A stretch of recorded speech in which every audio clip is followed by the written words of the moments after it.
simplesmente para trazer para mim, porque ele vai ficar chateado com aquilo. Ele vai ficar triste com aquilo. Se eu amo o meu irmão, eu não quero vê-lo triste, eu não quero ver perder o seu tempo trabalhando, conquistando alguma coisa e perdendo aquilo. O princípio de não furtar, o princípio de não matar, o princípio de não dar falso testemunho é que se eu amo o próximo, eu não vou fazer isso. E aí, nós vemos no Novo Testamento, quando os mestres da lei chegam diante de Jesus e perguntam qual que é o maior mandamento, e a resposta de Jesus é: olha, esses são os 2 mandamentos, a base da lei está nisto: amarás ao teu Deus sobre todas as coisas e ao próximo como a ti mesmo. Disso se baseia toda a lei. E esse é o princípio que Deus nos ensina, o amor. Amar uns aos outros e amar a Deus. E por isso é tão importante, quando nós falamos de princípio de vida cristã, falar sobre amor. E eu quero partir, depois dessa introdução com os irmãos, a exposição direta do texto. Pode ser? Versos 7 e 8. Vamos ler juntos. Amados, continuemos a amar uns aos outros, pois o amor vem de Deus. Quem ama é nascido de Deus e conhece a Deus. Quem não ama, não conhece a Deus, porque Deus é amor. A fonte do verdadeiro amor para o cristão é Deus. Primeiro de tudo, a fonte do amor que nós temos é Deus. E por que que isso é importante? O amor, um falso amor, um amor frágil, o amor que nós vemos difundido no mundo, um amor que não tem nenhuma profundidade e que na verdade se confunde muitas vezes com as paixões da vida, é muito baseado naquilo que se pode ter, que se deseja ter, ou que se espera receber em troca. Quem aí já foi jovem, ou quem ainda está jovem, e estudava na escola, sempre tinha, para os meninos tinha aquela garota bonita da escola, e que ela era amada por você simplesmente pelo fato dela ser bonita. As meninas viam aqueles meninos que jogavam bola e eram descolados, e simplesmente pelo fato de serem descolados, recebiam do seu coração o amor. Isso é um amor fútil, frágil, baseado naquilo que você vê, baseado naquilo que você espera ter em troca. Este amor que o mundo tem, este amor que o mundo vive hoje, não é o amor que nós aprendemos de Deus, porque a fonte desse amor está totalmente baseado naquilo que se espera receber em troca, está totalmente baseado naquilo que você espera receber, está baseado naquilo que você está vendo. Não só o amor às pessoas, mas o amor que é dado às coisas. Muitas pessoas amam mais o dinheiro, amam mais a sua fama, amam mais o seu poder do que a sua própria família. Esse não é o amor que nós aprendemos de Deus. Este não é o amor que nós aprendemos da parte de Deus. E a Bíblia vai nos ensinar que a fonte do amor cristão não está baseado naquilo que nós esperamos receber, naquilo que vemos, naquilo que gostamos, mas está baseado em quem nós conhecemos. A Bíblia vai nos ensinar que o amor é uma pessoa e essa pessoa é Deus. Deus é amor. E a base do amor cristão está no fato de que Deus é amor. E de que Deus é amor, então nós temos a ideia de que o amor é uma pessoa. Continuemos a amar uns aos outros, pois o amor vem de Deus. Quem ama é nascido de Deus e conhece a Deus. Quem não ama não conhece a Deus, porque Deus é amor. E a verdade do amor cristão é esta: quando eu me deparo com Deus, quando eu me deparo com quem Deus é, quando eu me deparo para a salvação que recebi de Cristo na cruz, mesmo não sendo merecedor, quando eu me deparo com a realidade que a fé me traz, de que Cristo na cruz me fez filho de Deus por meio de seu sacrifício, quando eu me deparo com a realidade pela fé de que fui adotado como filho por Deus, e de que recebi por meio disso o direito à vida, uma nova vida, então eu, a partir daí, conheço a Deus e conheço o amor. É a partir disso, quando eu conheço a Deus, quando eu conheço quem Deus é, quando eu parto para viver um relacionamento com Deus, eu conheço a base do verdadeiro amor. Do amor que não espera nada em troca, do amor que não se baseia por aquilo que recebe, mas se baseia por aquilo que é. Simplesmente é amor. Então, quando eu me deparo com isso, quando eu conheço a Deus, quando eu conheço o Evangelho, quando eu conheço as Escrituras, quando eu passo a caminhar com Deus e recebo o Cristo na minha vida e recebo uma nova vida, não existe outra opção a não ser amar o próximo. Então, a vida que nós recebemos em Cristo está baseada nisso. Nós vamos ver mais à frente na exposição do texto. Mas o que eu queria começar dizendo na exposição do texto, e que João vai deixar bem claro, que Deus é amor, e que quem ama de verdade é nascido de Deus e conhece a Deus. Quer conhecer a Deus? Então você vai conhecer o verdadeiro amor. Amém? Então é isso. O primeiro ponto é que a fonte do amor cristão não é o que, mas quem. A fonte do amor cristão é Deus. E é por base de conhecer a Deus e conhecer o verdadeiro amor que eu vivo o amor verdadeiro. Amém? Vamos seguir no texto, verso 9 e 10. Deus mostrou quanto nos amou ao enviar o seu único Filho ao mundo para que por meio dele tenhamos o quê? Tenhamos o quê? Vida. É nisso que consiste o amor, não em que nós tenhamos amado a Deus, mas em que Ele nos amou e enviou o seu Filho como sacrifício para o perdão dos nossos pecados. Nós conhecemos uma nova vida a partir de Cristo, amém? Quem aqui experimentou uma nova vida? Amém, glória a Deus. Nós temos essa oportunidade no momento em que conhecemos a Jesus, no momento em que conhecemos a Deus, de experimentar uma nova vida, nascendo a partir do Senhor, nascendo a partir de Cristo, para uma nova vida.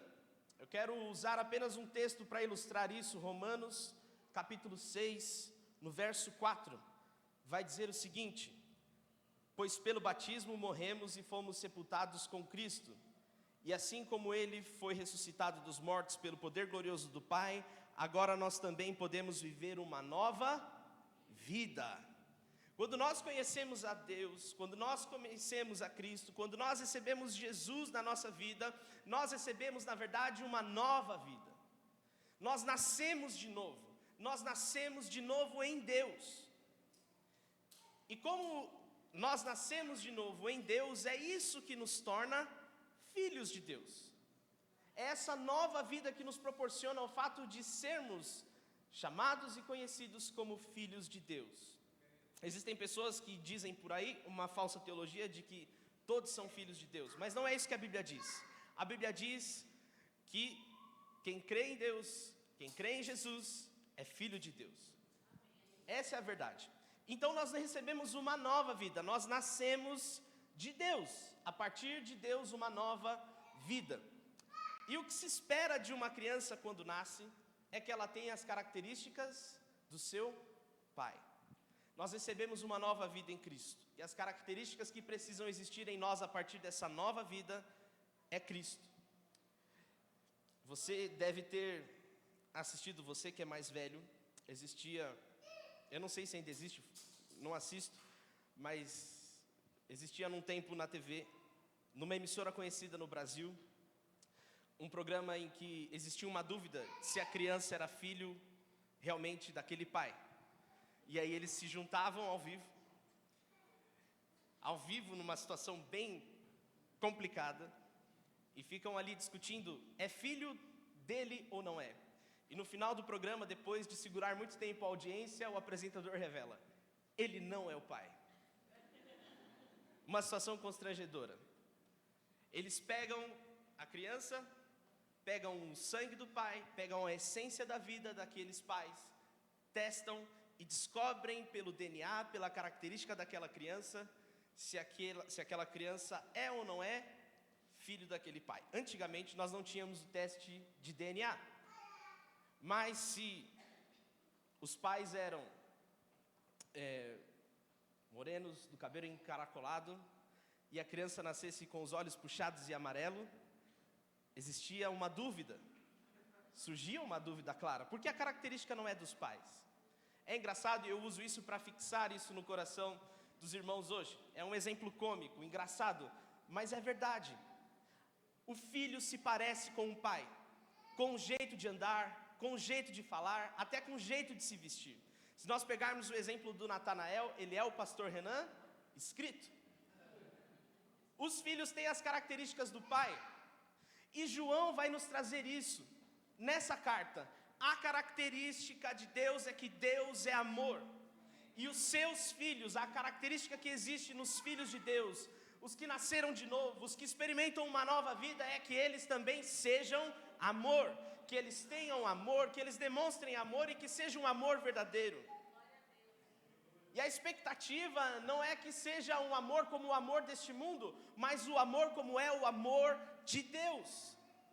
Uma nova vida evidenciada pela característica do nosso Pai, que é amar. Por isso que João vai dizer que quem ama é nascido de Deus. Uma nova vida. O amor é a base da vida cristã, é a base da lei de Deus. E por isso importa que eu e você, que somos filhos de Deus, temos a característica principal do nosso Pai, que é o amor. Vamos seguir para o verso 11 e 12 do texto de 1 João, capítulo 4, que vai dizer assim: Amados, visto que Deus tanto nos amou, certamente devemos amar uns aos outros.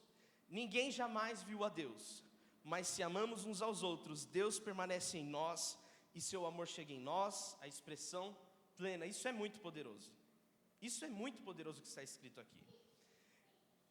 Quem aqui já viveu essa experiência de você estar em algum lugar, você não conhecer a pessoa e você sentir no coração de dizer para aquela pessoa: Jesus te ama? Eu já vivi isso. É muito bom.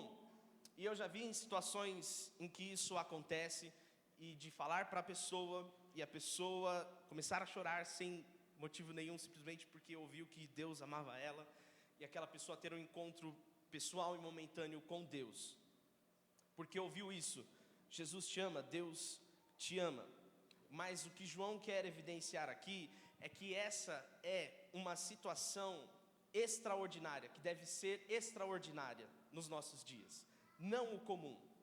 O comum é a pessoa se achegar no nosso meio e ser amada por nós, e através do amor que nós temos por ela, ela se sentir amada por Deus. Amados, visto que Deus tanto nos amou, certamente devemos amar uns aos outros.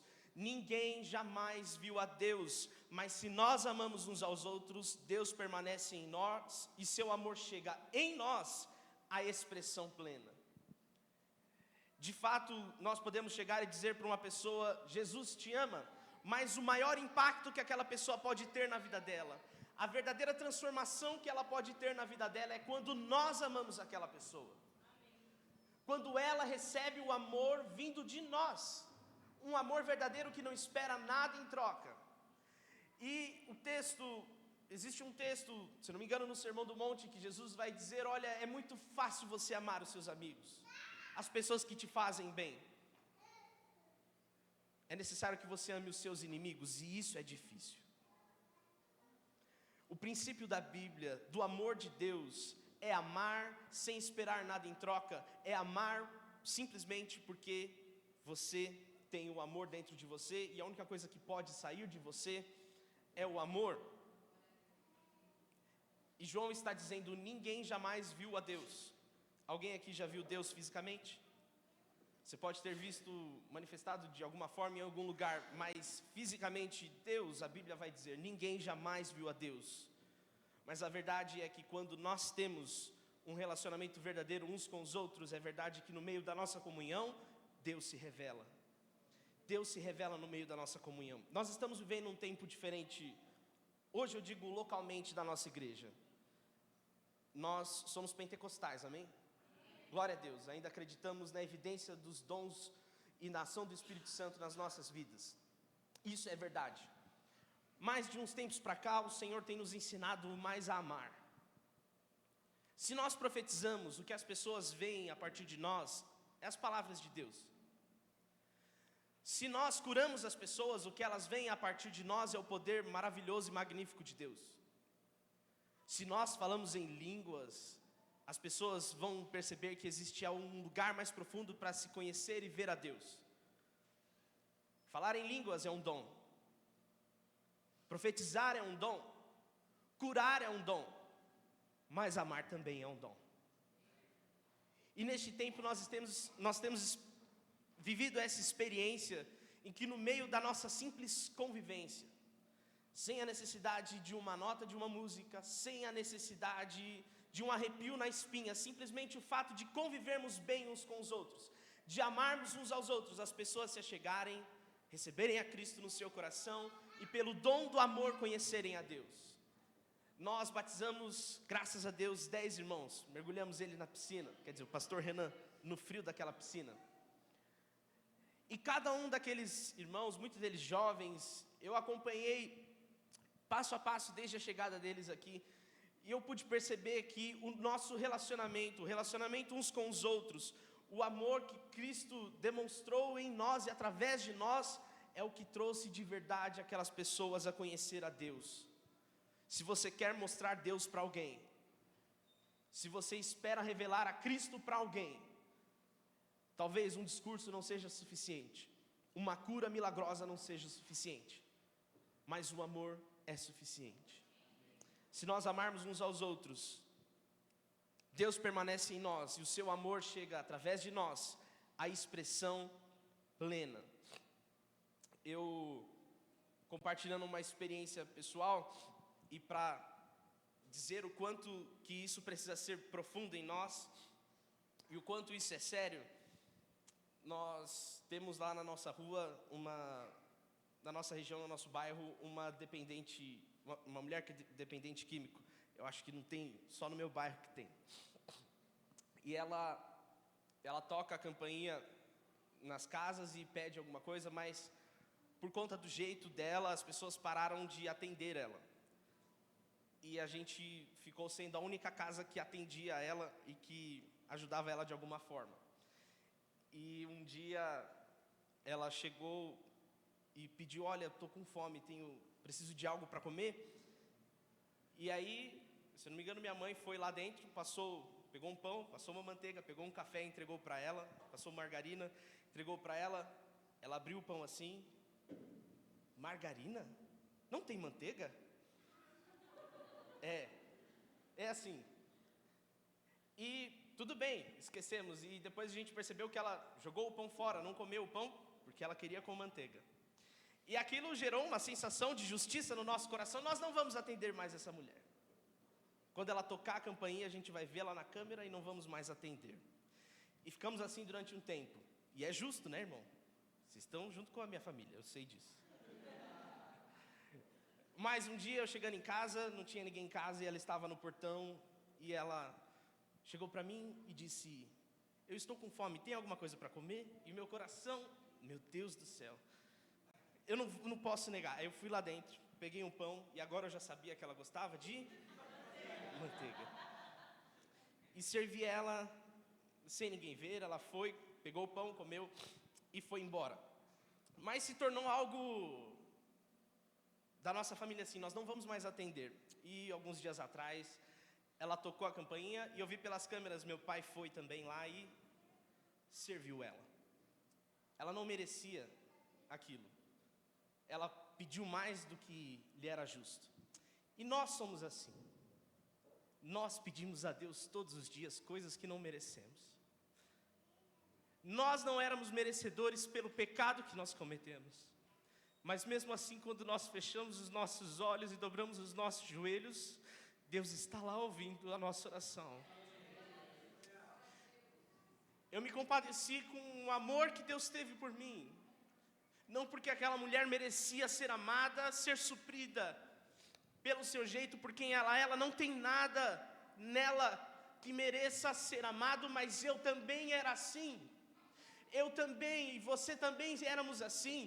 Mas quando nós conhecemos o amor de Cristo, revelado na cruz do Calvário, não existe mais nada no nosso coração que não seja o amor, que não seja a misericórdia. E do mesmo jeito que Cristo nos supriu na nossa maior necessidade, que era a morte que nós tínhamos no pecado, nós podemos chegar diante das pessoas que não merecem e supri-las. Nós podemos chegar diante das pessoas que nos causam mal e perdoá-las e amá-las. Nós podemos chegar diante dos nossos inimigos e dizer: eu te amo e quero que Deus te abençoe. Nós podemos chegar diante das pessoas que não têm nada e dizer para elas: nós vamos te suprir, nós te amamos porque recebemos o amor de Deus. Essa é a vida e o amor cristão, não aquilo do que se recebe em troca, não aquilo do que se pode ver, mas daquilo que é.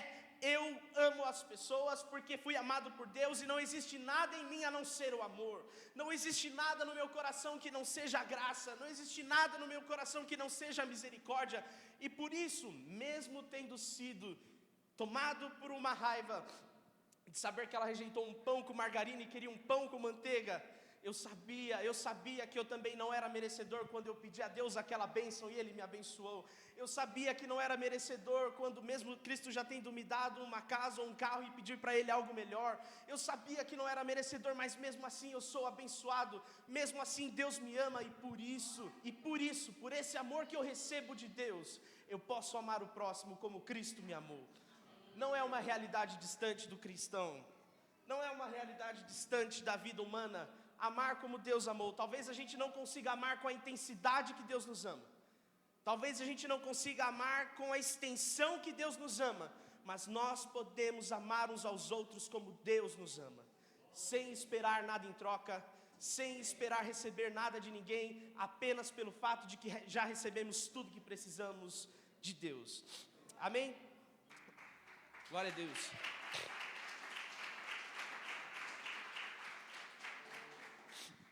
Eu não garanto que vou atender aquela senhora todos os dias, nem de que vamos conseguir superar todas as vezes que formos desaforados, mas eu garanto que é obrigação nossa amar.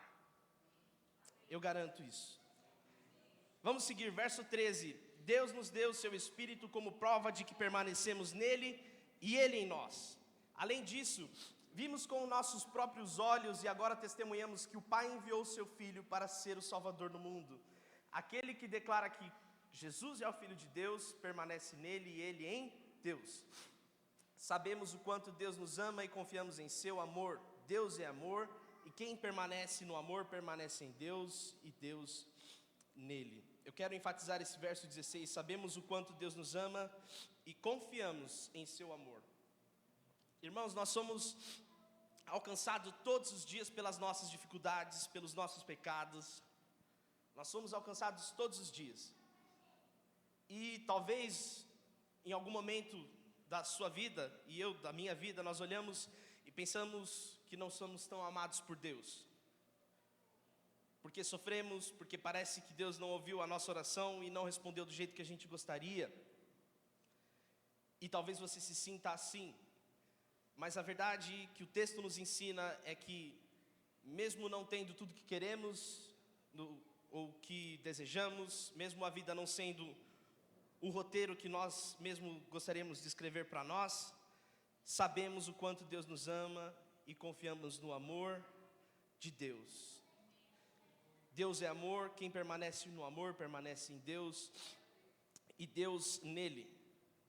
João vai trazer aqui esse ponto de reflexão em meio a essa apresentação sobre o amor, sobre quem Deus é. E ele vai nos dizer que é o Espírito Santo que evidencia em nosso coração, todos os dias, da obra do amor de Deus por nós, e é aí que nasce a nossa fé.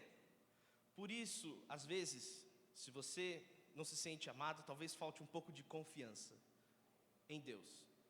Se você vê que na sua vida as coisas não estão acontecendo como você gostaria, não é falta do amor de Deus, mas apenas circunstâncias. O fato é, quando você dobra o seu joelho e ora, eu tenho absoluta certeza que alguém está lá com você. E nós confiamos em Deus e nesse amor de Deus. Amém? Confie no Senhor, continue confiando. Vamos ao verso 17, 18 e 19, para eu conseguir manter a tradição de entregar no horário. À medida que permanecemos em Deus, nosso amor se torna mais perfeito. Olha só que beleza, assim Teremos confiança no dia do julgamento, pois vivemos como Jesus viveu neste mundo. Esse amor não tem medo, pois o perfeito amor afasta todo medo. Se temos medo é porque tememos o castigo, e isso mostra que ainda não experimentamos plenamente o amor. Nós amamos porque Ele nos amou primeiro. Irmãos, nós devemos permanecer firmes em Deus. À medida que permanecemos em Deus. É assim que o verso 17 começa. Constância gera confiança. Você vai na loja que você gosta de comprar o seu tênis. Eu vou usar aqui o exemplo do pastor que gosta da Adidas. E só da Adidas. Fica aí o aniversário, fica a dica, o aniversário do pastor é dia 2 de janeiro. O pastor gosta de Adidas e só da Adidas. Mas por quê? Porque ele experimentou a marca. Ele experimentou a roupa, ele experimentou o tênis, ele sabe que é bom. E porque é sempre bom, ele compra com frequência. A constância de entregar um produto bom gera confiança. Se nós permanecermos no amor de Deus, se nós tivermos constância no amor de Deus, e Deus permanecer em nós, nós vamos ter confiança. Confiança de que Deus está conosco, confiança de que as coisas vão continuar seguindo como devem seguir, com a boa, perfeita e agradável vontade de Deus, confiança de que não seremos condenados naquele dia. Tem gente que tem medo do apocalipse, medo de que vai passar no telão lá as coisas, mas se você tem confiança e constância no amor de Deus, então você não tem medo. O verdadeiro amor lança fora todo o medo. Você não precisa ter medo porque Cristo nos salvou, e isso é suficiente, amém? E vamos seguir para o final, verso 20 e 21. Se alguém afirma, amo a Deus, mas odeia o seu irmão, é mentiroso. Pois se não amamos nosso irmão, a quem vemos, como amaremos a Deus a quem não vemos? Ele nos deu este mandamento: quem ama a Deus, ame também os seus irmãos. Lembra que eu falei no início que o texto de João é muito aplicável, ele já está aplicado. Olha, você tem que amar o seu irmão. Se você não ama o seu irmão, João deixa mais claro que isso é impossível. Ele começa dizendo, filhinhos, ele vai terminar dizendo, se você não amar, você é mentiroso. É muito aplicável, é muito claro. Mas eu quero trazer uma reflexão a partir da visão deste texto, da exposição deste texto. É que se nós queremos viver uma nova vida, uma vida verdadeira, isso passa pelo fato de transmitirmos o amor uns para com os outros.